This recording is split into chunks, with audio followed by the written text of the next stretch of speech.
ഓം പരാശക്തി നമഃ. ശ്രീലളിത സഹസ്രനാമ സ്തോത്രം ആദിപരാശക്തിയുടെ കേശാദിപാദ വർണ്ണന 162 ശ്ലോകം 867 നാമപദം. അജാ ജനനമില്ലാത്ത ദേവി.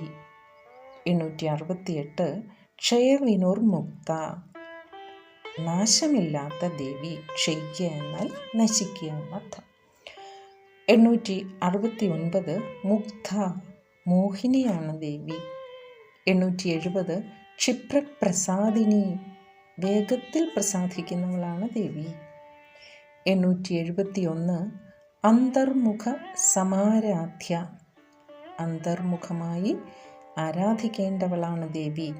അതായത് ഇന്ദ്രിയങ്ങളിലെ വിഷയങ്ങളിൽ നിന്നും പിന്മാറി ആത്മധ്യാനം ചെയ്താൽ മാത്രമേ നമുക്ക് ദേവിയെ പ്രാപിക്കുവാനാവൂ. 872 ബഹിർമുഖ സുദുർലഭ ബഹിർമുഖരായിരിക്കുന്നവർക്ക് അത്യന്തം ദുർലഭയാണ് ദേവി. അതായത് ലൗകിക വൃത്തിയെയാണ് ബഹിർമുഖത്വം എന്ന് പറയുക. അതായത് സദാ ഇന്ദ്രിയ വൃത്തികളിൽ നിരതരായിരിക്കുക. അത്തരം ജീവിതം കൊണ്ട് ഈശ്വരലാഭം ഉണ്ടാവില്ല. 873 ത്രയീ 3 വേദങ്ങളുടെയും, അതായത് ഋഗ്, യജുസ്, സാമം, ഈ 3 വേദങ്ങളുടെയും സ്വരൂപമാണ് ദേവി. വാഗ്ഭവ ബീജമായ ഐം എന്നും അർത്ഥമുണ്ട്. 874 ത്രിവർഗനിലയ ധർമാർത്ഥ കാമങ്ങളുടെ വിളനിലമാണ് ദേവി. മോക്ഷത്തിൻ്റെയും വിളനിലമാണ്. 875 ത്രിസ്ത 3 ഇനങ്ങളിൽ സ്ഥിതി ചെയ്യുന്ന ദേവി. 3 ഇനം എന്നാൽ 3 ലോകങ്ങൾ, 3 വേദങ്ങൾ, 3 ഗുണങ്ങൾ, 3 കാലങ്ങൾ, 3 ബോധാവസ്ഥകൾ എന്നാണ്. 876 ത്രിപുരമാലിനി ത്രിപുരമാലിനി ദേവിയാണ്. ശ്രീചക്രത്തിൽ അന്തർദശാര ചക്രത്തിൻ്റെ ദേവതയാണ് ഈ ദേവി. 877 നിരാമയ രോഗങ്ങളില്ലാത്തവ ദേവി. 878 നിരാലംബ ആലംബനമില്ലാത്തവളാണ് ദേവി. എല്ലാത്തിനും ആശ്രയമാണല്ലോ ദേവി. 879 സ്വാത്മാരാമ സ്വാത്മം തന്നിൽ തന്നെ, സ്വന്തം ആത്മാവിൽ തന്നെ ആനന്ദിക്കുന്ന ദേവി. 880 സുധാശ്രുതി അമൃതം പ്രവഹിക്കുന്ന ദേവി. സുധ എന്നാൽ അമൃതം. 881 സംസാര പങ്ക നിർമ്മഗ്ന സമുദ്ധരണ പണ്ഡിത. ഈ സംസാരം എന്നാൽ ലൗകിക ജീവിതം. ഈ ലൗകിക ജീവിതമാകുന്ന ചെളിയിൽ മുങ്ങിക്കിടക്കുന്നവരെ പിടിച്ചുയർത്തുന്നതിൽ സാമർഥ്യമുള്ള ദേവി. 882 യജ്ഞപ്രിയ യജ്ഞങ്ങളിൽ പ്രീതിയുള്ളവളാണ് ദേവി. യജ്ഞങ്ങളിൽ ഏറ്റവും ശ്രേഷ്ഠമായത് ജപയജ്ഞമാണെന്നാണ് ഗീതയിൽ പറയുന്നത്. 883 യജ്ഞകർത്തി യജ്ഞങ്ങൾ നടത്തുന്ന ദേവി. യജ്ഞങ്ങൾക്ക് കർത്താവായിരിക്കുന്ന ദേവി. 884 യജമാനസ്വരൂപിണി യാഗം നടത്തുന്ന യജമാനൻ്റെ സ്വരൂപത്തിലുള്ള ദേവി. 885 ധർമാധാര ധർമ്മത്തിന് ആധാരമായിട്ടുള്ള ദേവി. 886 ധനാധ്യക്ഷ ധനത്തിൻ്റെ ദേവതയാണ് ദേവി. 887 ധനധാന്യ വിവർദ്ധിനി ധനധാന്യങ്ങൾ വർദ്ധിപ്പിക്കുന്ന ദേവി. 888 വിപ്രപ്രിയ വിപ്രൻ എന്നാൽ ബ്രാഹ്മണൻ, ബ്രാഹ്മണരോട് പ്രീതിയുള്ളവർ എന്നർത്ഥം. ബ്രാഹ്മണരെന്നാൽ ആത്മജ്ഞാനം കൈവരിച്ചവർ അഥവാ ബ്രഹ്മജ്ഞാനം കൈവരിച്ചവർ.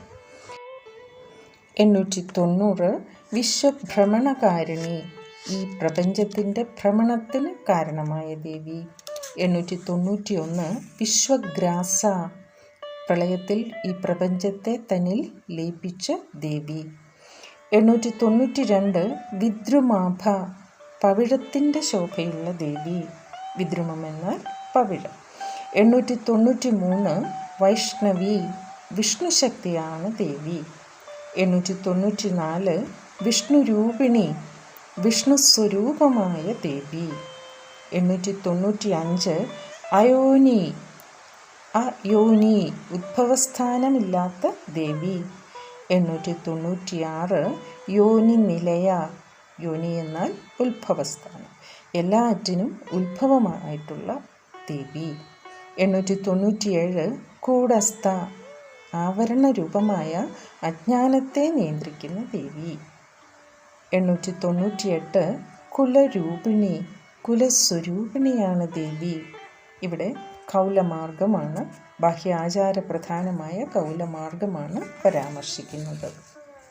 899 വീരഗോഷ്ഠിപ്രിയ വീരസമൂഹത്തെ ഇഷ്ടപ്പെടുന്ന ദേവി. 900 വീര മഹാപരാക്രമശാലിനിയാണ് ദേവി. 901 നൈഷ്കർമ്മ്യ കർമ്മരഹിതയാണ് ദേവി. 902 നാദരൂപിണി നാദരൂപിണിയാണ് ദേവി. 903 വിജ്ഞാനകലന വിജ്ഞാനം ലഭ്യമാക്കുന്നവളാണ് ദേവി. 904 കല്യ മംഗളരൂപമാകുന്ന വാക്കാണ് ദേവി. കർമ്മകുശല എന്നും അർത്ഥമുണ്ട്. 905 വിദഗ്ധ അതിനിപുണയാണ് ദേവി. 906 ബൈന്ധവാസന ബിന്ദുവിൽ സ്ഥിതി ചെയ്യുന്നവളാണ് ദേവി. ഭ്രൂമധ്യത്തിന് മീതെയുള്ള ഒരു ധ്യാനസ്ഥാനമാണ് ബിന്ദു. അവിടെ മനോന്മനി എന്ന ശക്തി സ്ഥിതി ചെയ്യുന്നു. 907 തത്വാധിക തത്വങ്ങൾക്കതീതമാണ് ദേവി. 908 തത്വമയി പരമസത്യമായ ബ്രഹ്മമാണ് ദേവി. 909 തത്വമർത്ഥസ്വരൂപിണി തത് ത്വം എന്നീ പദങ്ങളുടെ അർത്ഥമാണ് ദേവി.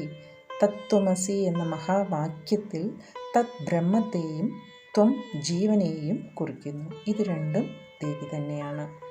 910 സാമഗാനപ്രിയ സാമവേദഗാനം ഇഷ്ടപ്പെടുന്ന ദേവി. 911 സൗമ്യ സൗമ്യയാണ് ദേവി. 912 സദാശിവ കുടുംബിനി സദാശിവ പത്നിയാണ് ദേവി. സദാശിവ കുടുംബം തന്നെയാണ് ഈ പ്രപഞ്ചം. ഈ കുടുംബത്തിലെ മാതാവും നായികയും ഒക്കെ ദേവി തന്നെയാണ്. 913 സവ്യാപസവ്യ മാർഗസ്ഥ ഇടത്തും വലത്തും ആയിരിക്കുന്ന ആ മാർഗങ്ങളിൽ സ്ഥിതി ചെയ്തിരിക്കുന്ന ദേവി. അതായത് വാമാചാരം ദക്ഷിണാചാരം എന്ന 2 ആരാധനാ രീതികളാണ് ഉള്ളത്. വാമം എന്നാൽ ഇടത്തും ദക്ഷിണമെന്നാൽ വലത്തുമാണ്. 914 സർവാപത്നി വാരിണി എല്ലാ ആപത്തുകളെയും അകറ്റുന്ന ദേവി. 915 സ്വസ്ഥ സ്വ ആത്മാവിൽ തന്നെ സ്ഥിതി ചെയ്യുന്ന ദേവി. 916 സ്വഭാവമധുര മധുരമായ സ്വഭാവമുള്ള ദേവി. 917 ധീര ജ്ഞാനശക്തിയാണ് ദേവി. 918 ധീരസമർച്ചിത ജ്ഞാനികളാൽ ആരാധിക്കപ്പെടുന്നവളാണ് ദേവി. 919 ചൈതന്യാർഘ സമാരാധ്യ ചൈതന്യമാകുന്ന അർഘ്യത്താൽ ആരാധിക്കപ്പെടുന്ന ദേവി. 920 ചൈതന്യ കുസുമപ്രിയ ഈ ചൈതന്യ പുഷ്പം ഇഷ്ടപ്പെടുന്ന ദേവി. ചൈതന്യ കുസുമം എന്ന് പറഞ്ഞാൽ അഹിംസ, ദമം, ദയ, കാരുണ്യം, ജ്ഞാനം, തപസ്, സത്യം, സമാധി എന്നീ 8 പുഷ്പങ്ങളെയാണ് ചൈതന്യ കുസുമം എന്ന് പറയുന്നത്. 921 സദോദിത എപ്പോഴും പ്രകാശിച്ചുകൊണ്ടിരിക്കുന്ന ദേവി. സജ്ജനങ്ങളുടെ ഹൃദയത്തിൽ സദാ പ്രകാശിക്കുന്നവളെന്നും അർത്ഥം. 922 സദാതുഷ്ട എപ്പോഴും പ്രസന്നയായിരിക്കുന്ന ദേവി. 923 തരുണാദിത്യ പാടല ഉദയസൂര്യനെ പോലെ ചുവന്ന നിറമുള്ള ദേവി. 924 ദക്ഷിണ ആരാധ്യ ജ്ഞാനികളാലും അജ്ഞാനികളാലും ആരാധിക്കപ്പെടുന്ന ദേവി. ദക്ഷിണമാർഗത്തിൽ ചരിക്കുന്നവരായാലും അദക്ഷിണ മാർഗത്തിൽ ചരിക്കുന്നവരായാലും ഒരുപോലെ അവരാൽ ആരാധിക്കപ്പെടുന്നവളെന്നാണ് അർത്ഥം.